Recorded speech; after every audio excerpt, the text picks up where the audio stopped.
Саламатсыздарбы, урматтуу телекөрүүчүлөр. Эфирде галсуксуз маек көрсөтүүсүнүн кезектеги чыгарылышы. Бүгүнкү көрсөтүүбүздүн мейманы коомдук ишмер Берикбаев Дөөлөтбек Кулубаевич болмокчу.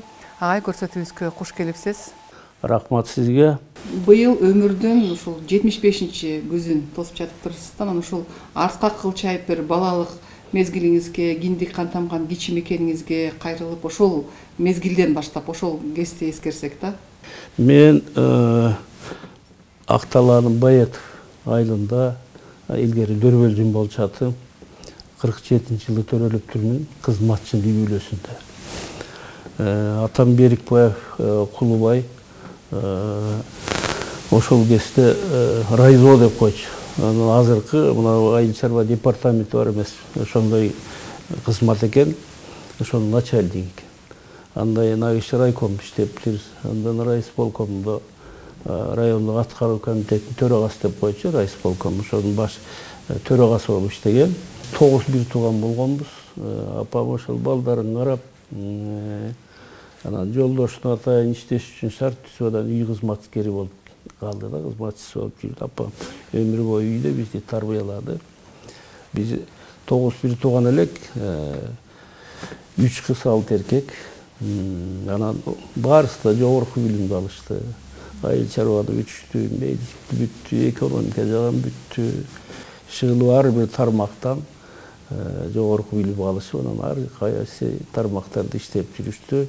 Азыр ошол агалардан, бир туугандардан 4-өөбүз калдык. Сиздин балалык учуруңуз согуштан кийинки мезгилдерге туура келип калат экен да. Ошол мезгилде бир айтып берсеңиз да, ошол кезде баягы элдин турмушу кандай эле, ошол кездеги мамлекеттин абалы кандай эле? Мен эми согуштан кийин 47-жылы төрөлдүм. Анан баягы эс тарткан мезгилде уже акыл эс болуп, мектепке жаңы бара турган болуп, анан мектепти окуп калган мезгилде турмуш оор эле болчу. Андан мурда өтө оор болгон экен. Согуштун учурунда, согуштан кийин биз бир 53-чү, 54-чү жылдарда кичине элди аралап көрүп, ойноп, көчөдө жүрдүк балдар менен. Жаштык айылдын балдары чогуу аралашып дегендей. Анан Баятовду жөнүндө айтайынчы, абдан көчөлөр чаңдуу эле. Бир асфальт анамына деген иште жок. Ошол 50-чү жылдардын 60 жылдарга чейин ошондой болчу. Анан жалпактандар, боз чопотандар, андан азыркы шифер деген жок. Ушундай шартта. Анан маданият деле чөйрөсүндө эле бир кичинекей клубубуз бар эле. Дүкөндөрдүн баары илгерки курулган боз чопо жалпак дүкөндөр көчөлөрдө. Ушундай эми оорчулук эле заман болчу.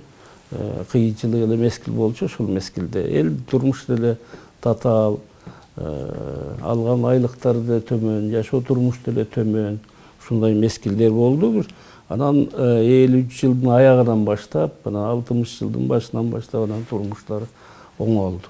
Эми ошол кезде мен сиздерге мындай айткым келет. Атам жетекчи кызмат иштеген экен. Анан биздин үйүбүз райкомго жакын эле. Şu болгону бир машина бар эле райкомдо ушул 50 жылдардын башында. Анан калгандардын баары ушул ат менен атайын ат сарайы болуп, ат багып, анан чарбаларга чыкканда бүт баягы командировкага чыкканда азыркыдай машина кайда, ат менен анан алыскы чарбаларга чейин 50-60 километр. Нарын дарыясынын аркы чарбаларга чейин ат менен барып кыдырышып, жумалап жатып, баягы барып көрүшүп, чогулуштарын өтүшүп, ушинтип келип жүрдүк биз бала кезде. Эрте менен эрте кетишер эле. Анан бир кезде ошол баягы Сталин тартибинен кийин ошол көпкө сакталган экен. Түнкү саат 12-ге чейин иштешчү. 10-12-ге чейин иштешчү. Контордо алар кадимкидей эле жетекчи кызмат иштегендердин баары ушундай тартипте эле. Бала кезде билип калганмын ушул. Эми биз болсо бала кезимде Баятовдо чаңдуу көчөдө анда-санда бир машина жүрөт.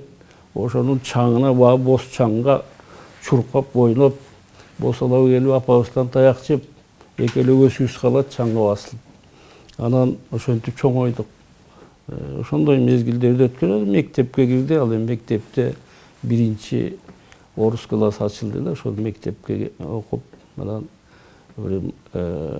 Россиядан bir жаш кыз келген экен. Валентина Михайловна деген, Вера Михайловна деген. Анан биз аны берими каламады эле баягы кыргызча. Билбей, жакшы түшүнбөй, жарым жыл, бир жылча орусчаны да түшүнбөй кыйналып жүрдүк. Бирок ата-энебиз баягы ушуну окугула деп анан аралашып анан уже орус класс болуп анан окуп кеттик. Кесипти тандоодо ошол атаңыздын кеңеши болду, ошо сиздин бир студенттик кураңызга, кесип тандооңузга кайрылсак да. Атамдын өзү иштерман адам экен, жана чарбаларда. Жана тиги Баятовдун центринде атам курган клуб азыр дагы мына элге кызмат кылып турат. Типовой клуб курган, 800 кишилик. Анын бир башын айыл өкмөтү алып калды, ошол атам курган имарат, ошол айыл өкмөт турат азыркыга чейин. Атам курган мектепти 2 жыл болду бузушуп, 10 жылдык мектеп. Стандарттуу жакшынакай мектеп болчу, анан эскирди да. Жаңы 2 этаждуу типовой жакшы мектеп курушту, бул Баятовдагы. Анан наркы азыр Жергетал айыл өкмөтү турат. Жергетал айыл өкмөтүндө курган клубу эмгиче турат. Конторасында ошол айыл өкмөтү отурат. Мектеби болсо балдар окуп атат азыркыга чейин, ушул 60-65 жыл мурун курулган нерселер да. Анан ошондой иштерман киши экен. Ошол элге алынып иштеген адам. Мен ушул ата жолун улайын деген бала кезде кыялым бар эле. Мен атамдын иши, атамдын мамилеси, атамдын эл менен жүргөн жыйындар, өткөргөн жыйындардын баарында бала болсом дагы мен катышып калдым, көрүп калып жүрдүм. Анан ушул атамдын жолун улайын деген максатта, атам агроном эле адистик. Анан мен айыл чарба институтуна бүтүп келгенден ушул атамдын жолун улайын деп айыл чарба институтуна кирип, агрономия факультетин бүтүп, анан 71-жылы ошол атам иштеген Жданов колхоздун башкы агроном болуп барып иштейм, эмгек жолумду ошондон баштадым. Ушул эмгек жолуңузда жалпы 34 жыл тажрыйбага ээ болуп турсуз. Андек эле ошонун басымдуу бөлүгүн ошол өзүңүздүн эле киндик кантамган Актала жергесинде көрүп турсуз да. Андек эле ошол сиз иштеп турган мезгилде ошол эмне өзгөчөлүктөрү болду, кандай өнүгүүлөр болду? Мен агроном болуп иштеп турдум, андан главный экономист болдум, анан райкомго алышты, инструктор кылып, андан обкомго, нарын обкомуна, айыл чарба бөлүмүнүн инструктор болуп, Асанов Карыпбек билесиздер да, Төлөбек Өмүралиев болуп, ошол сельхоз отделде иштешип калдык. Андан кийин мени 80-жылы 2-чи секретарь кылып Акталага жүрөштү, Актала райком партиясына. Андан 6 жыл иштедим. Андан 86-жылы мына райисполкомдун төрагасы болуп шайлашты да. Бул райондо аткаруу комитетинин төрагасы, бюджетти башкарасың, чарбалык ишти башкарасың. Азыркы мына биздин аким сыяктуу кызматта укугуң өзүңдө, өзүң чечим кабыл аласың деп. Ошол кезде райондун элинин күчү менен, райондун ички резерв каражаты менен, анан райондо мына өзүбүздүн демилге менен, жетекчилик менен көрүктөндүрүү, жашылдандыруу, айылдардын ажарын ачуу, ушул өзүбүз жашаган жерди көрүктөндүрүү, сулуулап, жакшы айылга, таза айылга, элге шарттуу айылга айландыруу менин максатым болду. Анан мен бир 10-15 күндөн кийин эле шайлангандан кийин, ушу бир апрелдин бири экен, экиси экен райисполкомдун аппараты иштеген 22 адам бар эле, работниктер. Ошондон атайын бир 10 метр, 15 метр жерге типовой арыктарды куюп, арык куюп, бетондоп, ортосуна бир 2 метр тротуар салып, арыкты болсо архитекторлордун сызмасы менен Бишкекте жаткан арыктарга окшоштуруп көчөдө. Анан ошол жерге семинар өттүк. Семинарга мекеме жетекчилерин, айыл аксакалдарын, квартальныйлардын башчыларын чакырып туруп, анан мондай кылып оңдойлу Баятовду. Колубуздан келет, элди көтөрөлү, үндөйлү деген максатта ошо семинар өтүп, көргөздүк на практике. 15 метр беле ушундай тротуар салып. Анан бир 20 километр жерде асфальт цех бар эле, асфальт чыгарат. Мен шуну алып келип, мына 500 метр жердеги Көктөбөдөгү жерге алып келем, көчүрүп келем. Анан аңа асфальт чыгат. Анан көчөлөрдү асфальттайлы. Чыгылып айлыбызды оңдойлу деп шуну көрктөрдү баштадык. Көчө бойлой эки тарабына, кээ бир көчөлөргө 2ден арык, кээ бир көчөлөргө тарап 4төн арык кылдык дагы. 4 жыл, 5 жылдын ичинде Баятовдун ичине 48 километр типовой арыктарды курдук. Көчө бойлоту. Азыр жатат, талкаланды, сынды. Бирок эми турат, көрдү эле турат. Андан 18 көчөнү асфальттадык. 15 километр асфальт тротуар жатат. Баятовдун ичинде 15 километр асфальтталган тротуар жатат. Биз 20 аялдама куруп, аны да конкурс менен архитектуралаштырып куруп, 2 айылдык маршрут ачтык автобус менен каттап, айылдын ичинде 2 маршрут ачылды. Көчө 2 маал жуулуп турду. Атайын спецмашина нарында жуулчу эмес, биздин Акталада жуулчу Баятовдо көчө. 2 универмаг курдурдук. 10 чакты павильон курдурдук, соода точкаларын курдурдук. Анан ортосуна, 2 чоң универмагдын ортосуна тегерек кылып туруп, чоң сахна, маданий иш-чараларды, чогулуштарды өткөнгө, эл менен жыйындарды өткөнгө, 2 метрлик бийиктикте, узуну 80, туурасы 40 метр келген, килейген, дарыядай болгон бассейн салдык. Азия өлкөлөрүнүн фестивали болуп калды. Азия өлкөлөрүнүн фестивали болду, фольклорлук фестиваль. Анан бу Кыргызстанда биздин Тоо шагын деген ансамбль бар эле, ошол жаккан экен. Анан ошону мен жетектеп алып Японияга алып бардым. Анан ошол жерден кайтарда керектүү оборудование ала келдик дагы. Анан келип ошол жерден дипломат болуп кайтты биздин балдар. Кыргызстанда баягы телевидение, жеке менчик телевидение, телестудия деген маселе жок кезде, ошол улуттук баягы борбордук канал турган кезде ошо Акталадагы өзүнчө бир өзгөчөлөнгөн бир студия ачкан элеңиз да, ушуга да токтолуп кетсеңиз да. Япониядан ала келдик. Каражатты Япониядан да биздин концерт үчүн берген. Анча-мынча акча берген, эми аларга келсе арзан эле экен. Аппаратура алып келдик мындай. Анан адис балдар бар эле биздин телекомдо. Мыкты балдар бар, бир инженер бала. Анан ошол аркылуу алып келген оборудование, ошондон сүйлөшүп кеткенбиз да, алып келип анан телевидение болуп калды. Анан муну алып баруучу режиссеру да, алып баруучу да райкомдун инструктору менен аппараттын иштеген, акимчилик иштейт. Дагы бир кыз бар эле алып баруучу, ал болсо ошол жердеги машинистке секретарь эле ошол. Ушул экөө постоянно, анан оператор бала, телекомдо бала, ушул үчөө постоянно уюштуруп, жумасына 2 жолу 2 саат, 3 саатка чейин кээде концерттер менен берип атты да. Анан эми максатыбыз эмне үчүн биз аны? Мен мурда ойлоп жүрчү элем ушундай. Биз эл менен бийликти жакындатуу үчүн жасадык. Ал кезде КТРКда бар болчу, Бишкекте, анан Ошто бар болчу. Оштун обл телевидение бар. Башка бир областта, бир шаарда, бир районда жок. Менчик жок. Сиз легендарлуу парламентте депутат болуп калдыңыз да, ошол мезгилди айтып берсеңиз да, легендарлуу парламентте кандай эле, мисалы, деги эле өзүңүздүн жеке пикириңизде ошол азыркы парламент менен ошол кездеги парламенттин айырмасы, ошол кезде мисалы үчүн жаңы эгемендүүлүккө болуп атканда тарыхый бурулуштар, өзгөрүүлөр ошол легендарлуу парламенттердин катышуусунда өткөрүлдү да. Легендарлуу парламент бул өзгөчө парламент болду. Бу жерге себеби мыкты илимдин, мыкты илим чөйрөсүнүн мыкты адамдары келди, академиктер. Чыгармачылык чөйрөлөрдүн ар тармагынан мыкты адамдар келди. Альтернатива менен келди. Мен өзүм дагы альтернатива менен шайландым.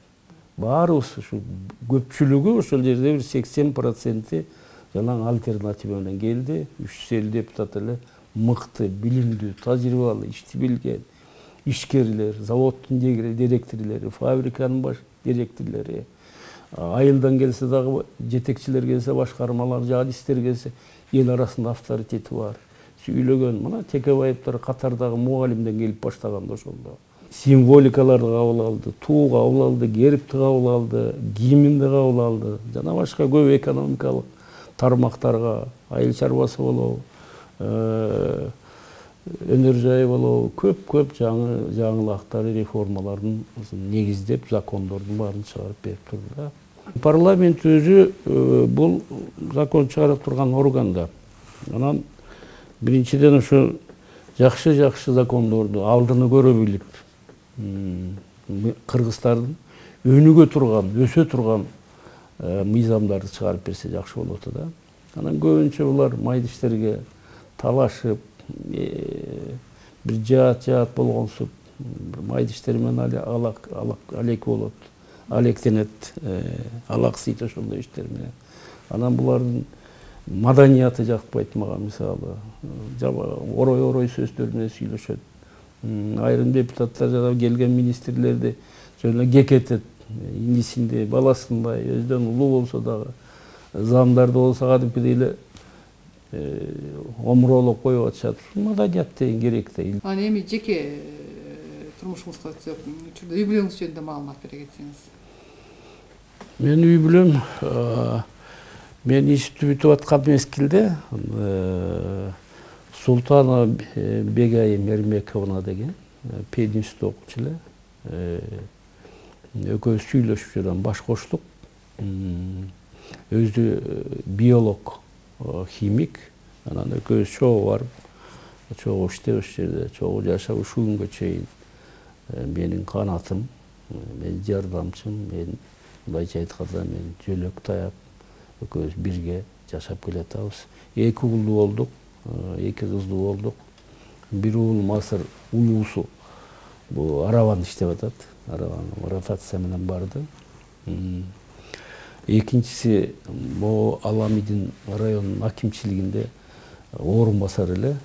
Баягы эмеде коронавирус маалында акими да ооруп калды, бир заместитель да ооруп калды, аппаратында тең ооруп калыптыр, коронавирус болуп. Анан бул жалгыз штабтын башчысы болуп, баягы тамак ашын таратып, барды минтип контролдоп, өтө шаарга жакын проблемалар көп элде. Анан ошондон коронавирус болуп өзү ада кете берди. 46 жашта эле кетип калды. 2 жыл болду. Баягы чёрный июльде кетти да. Ошол оор мезгилде кетти.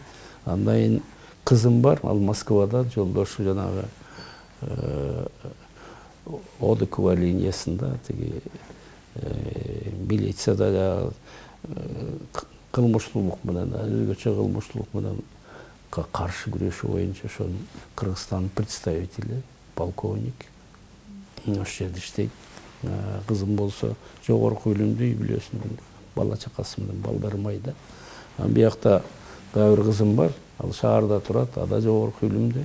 Ада азыр кичинекей баласы бар, ушу менен болуп атат. Жолдошу азыр бизнесте кызмат кылып атат, мурда кызматкер эле, анан бизнеске кетип калды.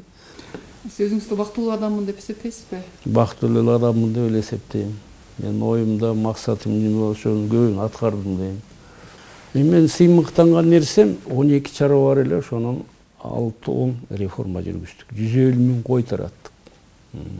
Жерин тараттык. 1000ден ашык айыл чарба имараттарын тараттык элге. Биз элдин өзүнүн мүлкүн, малын өз кол менен тараттырдык. Бир чыр-чатак, бир арс биз таратып бүткөндөн кийин мен ошол уюшулган 6 чарбаны 1 жыл тегеренгенден кийин жыйынтыгын чыгарып койгон, ошол малдан которулуп кеттим. Ушул 1 жылга чейин таратканда да. 1 жылдан кийин дагы чоңдор алып кетти, активдер бөлүп кетти, муну бул алды, тигил деген болгон жок. Ийгиликтүү адам болуш үчүн кандай болуш керек? Ийгиликтүү адам болуш үчүн менин өзүмдүн личный оюм, адам төрөлгөндө эле бир 3 милдет кошо түшөт экен. Бул адамдын өзүнүн алдында милдети, өзүнүн алдында милдети. Ал адам болуп тарып билим алыш керек, маданият керек, окуш керек, издениш керек, жакшы адамдарга жанашыш керек. Ар тараптан өзүнүн инсан кылып даярдаш керек. Мына ушул өзүнүн милдети. Дайым окуш керек. Мына мен 75ке чыктым, эмгиче окуйм. Биз 60 уста байыбчам экөөбүз англис тили үйрөндүк, окулук. Ушу кухняда отуруп алып окудук. Азыр биз четке кыдырып чыгабыз. Бизге тилмештин кереги жок, бытовой деңгээлде билебиз. Мына адам өмүрү кеткенче эле аракет кылып, изденип, окуп, жаңыланып, мээни толуктай бериш керек экен. Окумуштуулар айтып атпайбы, мээни 8% иштейт экен. Калган 92% эс алып жатат экен. Ошол жагын иштетишибиз керек экен да. Бул үй бүлөсүн жакшы багып, элден кем кылбай, жакшы кийинтип, жакшы тарбиялап, бала чакасын окутуп, иштетип, кеңеш берип, аталык милдетин аткарып, бул үй бүлөнүн алдында, ата эненин алдында милдет экен. Анан үчүнчү милдет ата журттун, мамлекеттин алдында.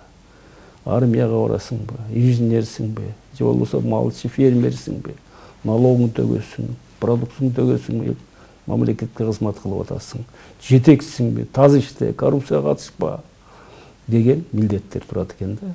Эл үчүн иште, мамлекетиң үчүн иште, мамлекеттин кызыкчылыгын биринчи орунга кой. Мына ушундай 3 милдетти аткарсаң, эң негизги милдетиң атаң менен энеңдин алдындагы милдетти ошондо аткарган болот экенсиң толук. Бизге бөлүнгөн убакыт соңуна чыгып баратат. Сизге эркин микрофон. Мен көп мамлекеттерди кыдырдым. Эч нерсе жок. Шагыл менен кумду куруш үчүн башка мамлекеттен сатып алган, ичер сууну сатып алган мамлекеттер бир гана нерсенин эсебинен өсүп атат. Бул тартиптин, ынтымактын эсеби. Бизде баары бар. Менделеевдин элементтеринин баары бар. Бизде кен байлыгы, эл байлыгы, жер байлыгы баары бар. Бизде бир гана нерсе жок. Тартип менен ынтымак жок бизде. Эгер биз тартип менен ынтымакты бекем сактасак, Кыргызстан келечеги кеңири деп ойлойм, ишенем. Менин ички аң сезим ушундай ишенет. Бүгүнкү программабыздын коногу коомдук ишмер Берикбаев Дөлөтбек Кулубаевич болду. Агай бизге убакыт бөлүп маек урганыңызга чоң рахмат. Ийгилик каалайм. Урматтуу телекөрүүчүлөр, кайрадан эфир аркылуу көрүшкөнчө сак саламатта калыңыздар.